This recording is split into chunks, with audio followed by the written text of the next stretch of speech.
তুমি আমার গালে হাত দিয়ে বসে বসে কি চিন্তা করছো? না, মনটা একদম ভালো নেই গো। কেন, আবার কি হলো?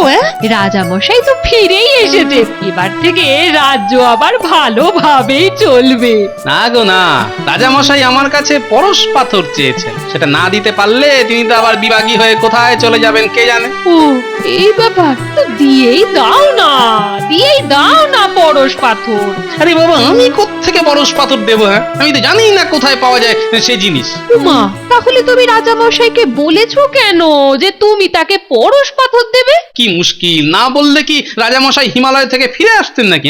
ওনাকে নিয়ে আসার জন্যই তো আমাকে বলতে হয়েছে যে ওই আমি তাকে ওটা এনে দেবো। বুঝেছি বুঝেছি বুঝেছি, দাঁড়াও দাঁড়াও দাঁড়াও, ভেবে দেখি কি করে কি করা যায়। তুমি আবার কি ভেবে দেখবে গিন্নি, কোনো লাভ নেই। আমাকেই মনে হয় চুপি চুপি দেশান্তরে পাড়ি দিতে হবে গিন্নি। আরে বাবা, তুমি আগেই ভেঙে পড়ো না তো, তোমার তো শিব ঠাকুরও আছেন নাকি? ওনাকে জিজ্ঞেস করলে উনিও তো তোমায় বলে দিতে পারেন। না গিন্নি, ভদ্রলোকের এক কথা, উনি আমায় আগেই বলে দিয়েছেন সব হ্যাপা আমায় নিজেকেই সামলাতে হবে। আচ্ছা, ভগবান কি একখানা নাকি? অনেক ভগবানই তো আছেন গো। না গিন্নি, স্বর্গের কোনো ঠাকুরই আমায় সাহায্য করবেন না, ওনারা সবাই সব কিছু নিশ্চয়ই জানেন। হ্যাঁ শোনো শোনো, আমার দাদু বলতেন, শাস্ত্রে বলে প্রতিটা মানুষের মধ্যেই নাকি ভগবান আছেন। এই রাজ্যের মানুষদের সঙ্গেই কথা বলে দেখো না, কেউ না কেউ তোমায় নিশ্চয়ই পরশ পাথর খুঁজতে সাহায্য করবে। এই মানুষের মধ্যেই ভগবান আছে, ভেবে দেখতে হচ্ছে। ভেতরে আসতে পারি? আরে আরে গোপাল যে, এসো এসো, ভেতরে এসো ভেতরে এসো, ওই সামনের চৌকিটাতে বসো। হ্যাঁ হ্যাঁ, এই তো, বাহ। এবার বলো তো কি জন্য এসেছো? আগে ওই একটা বড় সমস্যায় পড়ে আপনার কাছে এসেছি। তাহলে বলো, কোনো রকমের সংকোচ না করে তোমার সমস্যার কথা বলতে পারো আমায়। দেখি দেখি আমার জ্ঞান বুদ্ধি দিয়ে কতটা সাহায্য করতে পারি তোমায়। আগে ওই মহারাজকে পরশ পাথর এনে দেব বলে আমি ওনাকে ফিরিয়ে এনেছিলাম। হ্যাঁ, সে কথা তো জানি। তখন ভেবেছিলাম ওটা মহারাজের সাময়িক খেয়াল, কিন্তু এখন দেখছি পরশ পাথরের জন্য বড়ই উতলা হয়ে উঠেছেন উনি। আচ্ছা আচ্ছা, পরশ পাথর দিয়ে কি করবে উনি? ওনার আরাধ্যা দেবী নাকি স্বপ্নে ওনাকে পরশ পাথরের ছোঁয়ায় এই রাজ্যটাকে সোনার রাজ্য বানাতে বলেছেন। তাই নাকি? বাবা। হ্যাঁ, আর সেই জন্যই তো উনি রাজ্যপাট সব ছেড়ে ছুড়ে হিমালয় গিয়েছিলেন সাধনা করতে। আচ্ছা বিজ্ঞানী, পরশ পাথর বলে সত্যি কি কিছু আছে যার ছোঁয়ায় সবকিছু সোনা হয়ে যায়? আমি যতদূর জানি এই পৃথিবীতে পরশ পাথর বলে কিছু নেই। ওটা ওটা কেবলই একটা অলীক কল্পনা মাত্র। কিন্তু তাহলে স্বপ্নে ওনার মায়ের আদেশ? ওই ওই স্বপ্নের ব্যাপারটাকে অস্বীকার করছি না আমি। মহারাজ অতি সজ্জন আর প্রজাবৎসল, তাই সর্বদাই সোনার রাজ্য তৈরি করতে চান আমাদের এই কৃষ্ণনগরকে। তাই হয়তো অবচেতনে তার এই স্বপ্নাদেশ পাওয়া। হ্যাঁ না, বিষয়টা ঠিক পরিষ্কার হলো না। তোমার মতন বুদ্ধিমান লোকের কাছে তো এই বিষয়টা অপরিষ্কার থাকার কথা নয়। আচ্ছা আচ্ছা, একটা কথার উত্তর দাও তো গোপাল। কি কথা? এই সোনা মানে কি শুধুই সোনা নামের একটা চকচকে দামি ধাতু?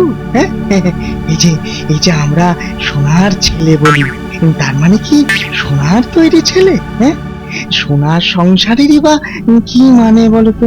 তাই তো, ব্যাপারটাকে তো এইভাবে ভেবে দেখিনি। যা কিছু ভালো, যা কিছু সুন্দর, তাকেই তো আমরা সোনার বলে উল্লেখ করি। ঠিক তাই, বুদ্ধিমান ছেলে। মহারাজের ইষ্টদেবী হয়তো স্বপ্নে সেরকমই এক সোনার রাজ্যের ইঙ্গিত দিয়েছিলেন। হ্যাঁ, কিন্তু এই সোনার মতো সুন্দর রাজ্য তৈরি হবে কিসের স্পর্শে? হ্যাঁ, ভাবো ভাবো, আরো ভাবো গোপাল, আরো ভাবো। দেখবে দেখবে আসল পরশ পাথরের সন্ধান তুমি পেয়ে যাবে। আর আর আস্তে আস্তে সেটা তুমি তুলে দিতে পারবে মহারাজের হাতে। হ্যাঁ, ভাবতে তো আমাকে হবেই বিজ্ঞানী, ভাবতে আমাকে হবেই। হুম, ভাবার আগে শুধু মনে রেখো আজকের এই সুন্দর পৃথিবীটা কিন্তু তার জন্মলগ্নে এমন সুজলা সুফলা শস্য শ্যামলা ছিল না মানুষের বসবাসের উপযোগী। তাহলে তাহলে কার স্পর্শে সে হয়ে উঠলো এমন শ্রীময়ী? হ্যাঁ, পেয়েছি পেয়েছি, হাহা, সব হেয়ালির উত্তর পেয়ে গেছি আমি। আমার চোখ খুলে গেছে। হাহা, মানুষ, হ্যাঁ মানুষই হচ্ছে সেই আসল পরশ পাথর। এই তো একজন প্রকৃত বিজ্ঞানীর মতো কথা বললে তুমি। যাও যাও, আজ থেকেই কাজে লেগে পড়ো। আমি তোমার সাথে আছি।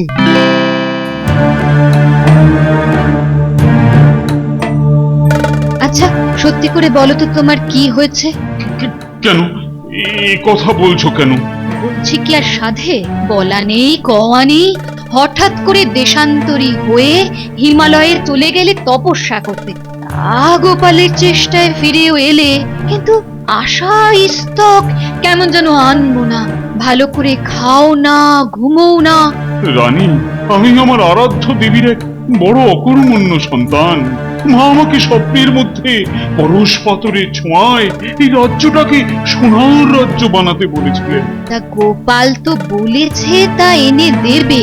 এই আশাতেই তো বসে আছি, কবি গোপাল আমার হাতে তুলে দেবে সেই পরশ পাথর। শোনো, এখন ওই পরশ পাথরের চিন্তা মাথা থেকে নামিয়ে ভালো করে পেট ভরে খাও তো। হিমালয়ে গিয়ে না খেয়ে খেয়ে নিজের কি চেহারা করেছো, আয়নায় সেটা একবার ভালো করে দেখেছো? যতদিন না পরশ পাথরের ছোঁয়ায় সোনার দেশ করতে পারছি, ততদিন খাবার যে গলা দিয়ে নামবে না রানী। আমি কোনো কথা শুনবো না। ওঠো, ওঠো, ওঠো বলছি, ওঠো, খাবে, চলো চলো চলো।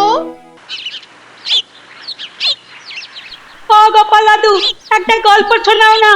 বেশ জব্বর দেখে একটা ভূতের গল্প। না না, ভূতের গল্প না, ভূতের গল্প না, ভূতের গল্প শুনলে আমার ভয় হয়। তার চেয়ে একটা বাঘের গল্প বললো না। আচ্ছা আচ্ছা, বলবো বলবো, তার আগে আমার কিছু প্রশ্নের জবাব দে দেখি। আচ্ছা গুলটে, তুই তো পাঠশালায় পড়িস, তোর তো অনেক বুদ্ধি। আচ্ছা বলতো, সোনার ছেলে কাকে বলে? যে ছেলে গুরুজনদের কথা মেনে চলে, তারপর ভালো করে মন দিয়ে লেখাপড়া করে, আর আর আর কি? আর যে জীবনে বড় কিছু হওয়ার চেষ্টা করে। বাহ বাহ বাহ বাহ বাহ বাহ বাহ বাহ বাহ বাহ, বড় ভালো উত্তর দিয়েছিস গুলটে। সত্যি তুই একটা সোনার ছেলে। আমার মা তো আদর করে আমায় তাই বলে। আচ্ছা এবার বলতো, একটা দেশকে সোনার দেশ বানাতে গেলে কি কি লাগে? কি হলো, সব চুপ করে রইলি যে? পারবি না? আমি একবার চেষ্টা করে দেখবো। হ্যাঁ হ্যাঁ, অবশ্যই করবি। আচ্ছা গোপাল দাদু, তোমার তো অনেক বুদ্ধি, তা আমাদের না জিজ্ঞেস করে তুমি বলে দাও না। আমি ঠিক জানি না রে। এ বাবা, এত বড় লোক হয়েও জানো না? তুমি ঠিক বলছো তো? আরে একটু মিথ্যে বলছি না রে। আর জানি না বলেই হয়তো একটা দিন অন্ধকারে হাতড়ে মরেছি, বুঝলি? আমি তাহলে বলি দাদু। হ্যাঁ বল। একটা দেশকে সোনার দেশ তৈরি করতে গেলে লাগে ভালো মানুষ, কাজের মানুষ, যারা ভালো রাজার পরামর্শে সোনার ফসল ফলিয়ে। আহা, কি কথাই শোনালি রে পুটি। ভালো মানুষ, কাজের মানুষ আর ভালো রাজা, এই তিনের ছোঁয়াতেই তো গড়া যাবে সোনার এক দেশ। আরে এইটাই তো আসল পরশ পাথর। আহা, এইটুকু মেয়ে হয়ে আজ আমার চোখ খুলে দিলি তুই। যা যা যা, তোমা দৌড়ে গিয়ে কাগজ আর কলম নিয়ে আয় তো। কাগজ কলম? কাগজ কলম দিয়ে কি হবে? আরে চটপট একটা ফর্দ বানাতে হবে তো।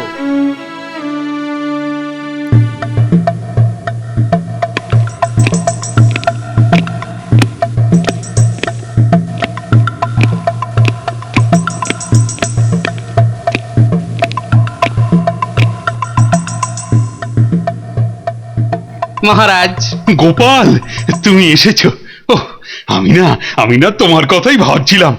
এই, তুমি সেই পরশ পাথরটা এনেছো তো গোপাল? দাও দাও, আমায় দাও। অত উতলা হবেন না মহারাজ, আমি গত রাত্রে স্বপ্নে চাক্ষুষ সেই পরশ পাথরকে দেখেছি। আমি জানি মহারাজ সেই পাথর কোথায় আছে। তাহলে এক্ষুনি সেটা আমায় দাও গোপাল। আমি ওই পাথরের ছোঁয়া দিয়ে আমার রাজ্যকে একেবারে সোনার রাজ্য বানাবো। দেব মহারাজ, দেব নিশ্চয়ই দেব, কিন্তু ওই পাথর পেতে 1 মাস যে সময় লাগবে। হ্যাঁ, আরো 1 মাস? হ্যাঁ মহারাজ, মাত্র 1 মাস।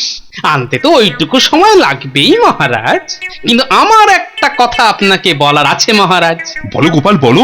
আমি নিশ্চয়ই 1 মাস পরে আপনার হাতে ওই পরশ পাথর তুলে দেব, কিন্তু তার বদলে আপনাকে একটা কথা দিতে হবে মহারাজ। বেশ বেশ, তুমি যা চাও তাই আমি করতে রাজি আছি গোপাল। তুমি একবার শুধু আমায় বলো, আমায় কি করতে হবে। সামান্য কাজ মহারাজ, শুনুন। নিশ্চয়ই গোপাল, 100 বার আমি রাজি। বল বল বল, আমায় কি করতে হবে? এই নিন মহারাজ, এখানেই সব লেখা আছে। এই কাজ? এ তো অতি সামান্য কাজ গোপাল। হ্যাঁ মহারাজ, আপনার মতো ভালো রাজার কাছে এ অতি সামান্য কাজই বটে। তাহলে মহারাজ, আপনি আজ থেকে কেবল এইটুকু কাজই করুন, আর আমি ততক্ষণে আপনার জন্য পরশ পাথর নিয়ে আসি। হ্যাঁ গোপাল, কোনো চিন্তা করো না, এই সব কাজই আমি অক্ষরে অক্ষরে পালন করব। তুমি নিশ্চিন্তে যাও গোপাল, নিশ্চিন্তে যাও।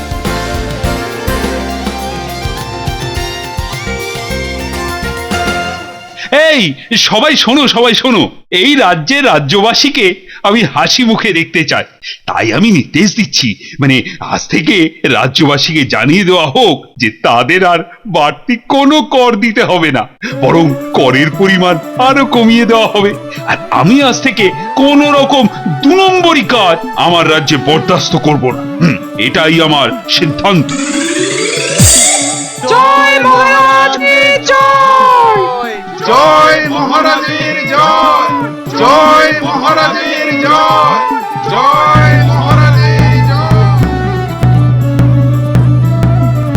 শোনো শোনো শোনো, রাজ্যবাসী কান খুলে শোনো।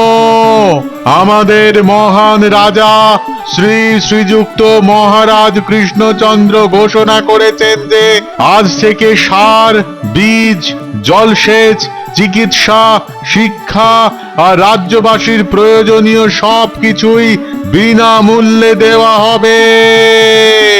বাজারে ন্যায্য মূল্যে কেনাকাটা হবে আজ থেকেই। মধ্যিখানে কোনো ফোড়ে বা দালাল থাকবে না। মহারাজের ইচ্ছে রাজ্যবাসী যেন সুখে স্বাচ্ছন্দ্যে থাকে। ধন্য মহারাজ, আপনি ধন্য। জয় মহারাজ কৃষ্ণচন্দ্রের জয়, জয় মহারাজ কৃষ্ণচন্দ্রের জয়, জয় মহারাজ কৃষ্ণচন্দ্রের জয়, জয়।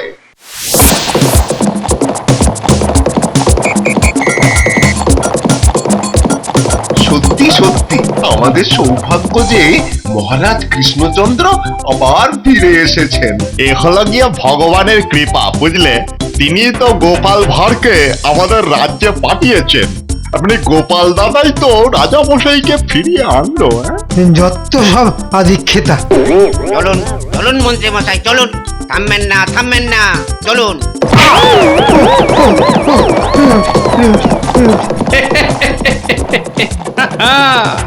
মজা তো ভালোই জমেছে দেখছি। বেশ বেশ।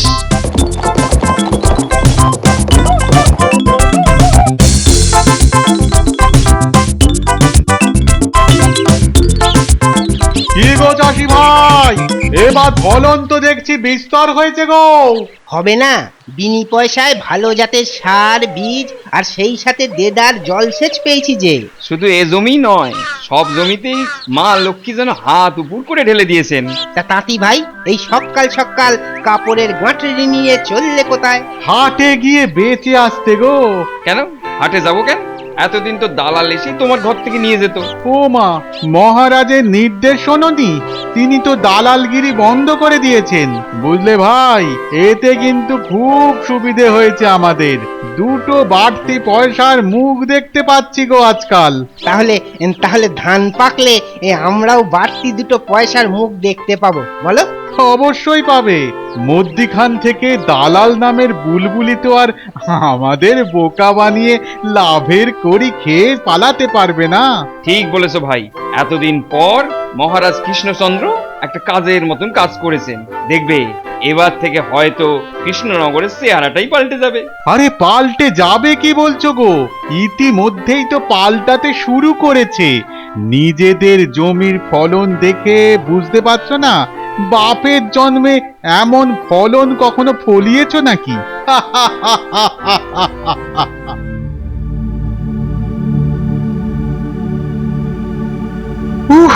আজ 1 মাস পর পুরো জামা কাপড় পরলাম। বেটা গোপাল দেখছি এখনো পরশ পাথর নিয়ে আসেনি। আসলেও পরশ পাথর কিছুতেই ও আনতে পারবে না। আজ বেটা ভুঁড়িওয়ালাটা জব্দ হবেই হবে। পণ্ডিত, আরে ও বিজ্ঞানী, কবি, আহা, কেউ গোপালের কোনো সংবাদ জানো? ফিরিবে গোপাল, খুলিবে কপাল, চিন্তা নেই মহারাজা, बस दिल से एक बार बोलिए तू आजा आजा आजा। এই তো আমি এসে গেছি মহারাজ। ব্যাটার হাসি দেখো, পরশ পাথর না দিতে পারলেই তোমার এই হাসি একেবারে হাওয়া হয়ে যাবে, বুঝেছো? এসেছো এসেছো গোপাল, এসো এসো এসো গোপাল, আমি তোমার কথা রেখেছি। এবার দাও দাও, আমার পরশ পাথর দাও। আহা, এক্ষুনি দাও। পাথর ছুঁয়ে এক্ষুনি আমি এ রাজ্যকে সোনার রাজ্য বানাবো।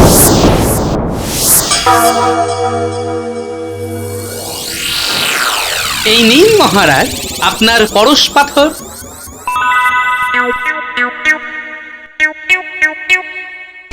চলো গোপাল, চলো এক্ষুনি চলো, আমি দেখতে চাই এই পাথরের মহিমা। চলুন মহারাজ। এই আপনার শস্য ভান্ডার, আপনার খামার বাড়ি মহারাজ। নিন এইবার এই পরশ পাথর আপনার খামার বাড়ির দরজায় ছুঁয়ে দিন মহারাজ।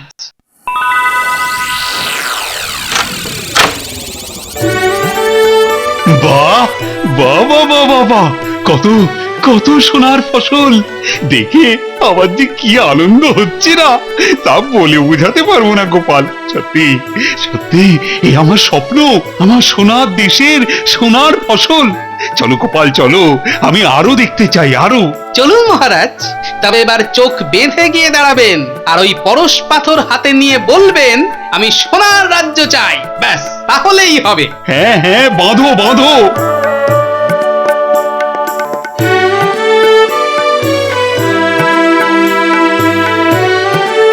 হ্যাঁ মহারাজ, এবার বলুন আমি সোনার রাজ্য চাই, সোনার রাজ্য। সোনা, সত্যি সোনা। জয় মহারাজ কৃষ্ণচন্দ্রের জয়। মহারাজ কৃষ্ণচন্দ্র দীর্ঘজীবী হন।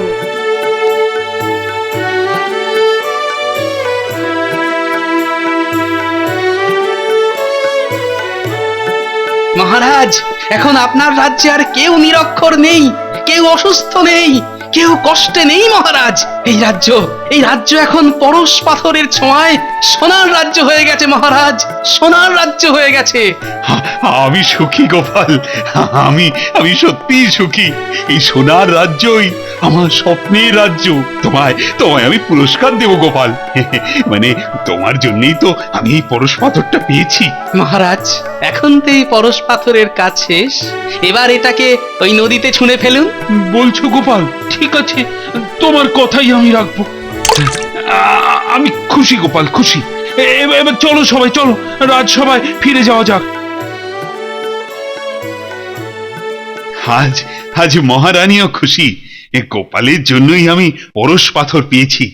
তাই মহারানী আজ এসেছেন নিজের হাতে গোপালকে পুরস্কার দিতে। হ্যাঁ গোপাল, এই নাও তোমার পুরস্কার। না রানীমা, আমায় ক্ষমা করবেন, আপনি আমায় ক্ষমা করবেন মহারাজ। আমি কোনো পুরস্কার নিতে পারবো না, বরং আমায় শাস্তি দিন মহারাজ। ব্যাটার দেখছি সুমতির উদয় হয়েছে। একথা কেন বলছো গোপাল? কেননা আমি আপনাকে মিথ্যে কথা বলেছি মহারাজ। মিথ্যে হ্যাঁ, ওই পাথর আসলে কোনো পরশ পাথর নয় মহারাজ। নয় নয় মানে পরশ পাথর কোথাও পাওয়া যায় না মহারাজ। তুমি কি বলতে চাও আমার মা কি তবে মিথ্যে স্বপ্ন দিয়েছিলেন আমায়? না মহারাজ, উনি ঠিকই বলেছিলেন, তবে সেই পরশ পাথর বাইরে কোথাও থাকে না, সেটা থাকে মানুষেরই মনের মধ্যে। তাহলে তাহলে ওই পাথরের ছোঁয়ায় আমার রাজ্য সোনার রাজ্য হলো কি করে? হ্যাঁ, ওই পাথরের ছোঁয়ায় নয় মহারাজ, এই সোনার রাজ্য তৈরি হয়েছে আপনারই সুশাসনের ফলে। আসলে মানুষের মনের মধ্যেই যে সততা, সুশাসনের ইচ্ছা, মানবিকতা, নির্লোভ মানসিকতা আর দয়া থাকে, সেটাই আসল পরশ পাথর মহারাজ। তার কারণেই আজ এই রাজ্যে সোনা ফলেছে মহারাজ। এ কি সত্যি গোপাল? এ কি সত্যি? হ্যাঁ মহারানী, আমি সেই জন্যেই প্রজাদের উপকার করার ওই কথাগুলো বাচ্চাদের দিয়ে একটা কাগজে লিখিয়ে সেই কাগজটাই মহারাজকে দিয়েছিলাম, আর সেই কাজগুলোই আমি মহারাজকে অক্ষরে অক্ষরে পালন করতে বলেছিলাম। মহারাজ, আমার এই অপরাধের জন্য আপনি যে শাস্তি দেবেন তা এখন আমি মাথা পেতে নিতে তৈরি মহারাজ। তুমি তুমি ধন্য গোপাল, ধন্য। তুমি যে আমার চোখটাই খুলে দিয়েছো। ধন্য গোপাল, ধন্য তুমি। জয় গোপালের জয়, জয় মহারাজ কৃষ্ণচন্দ্রের জয়।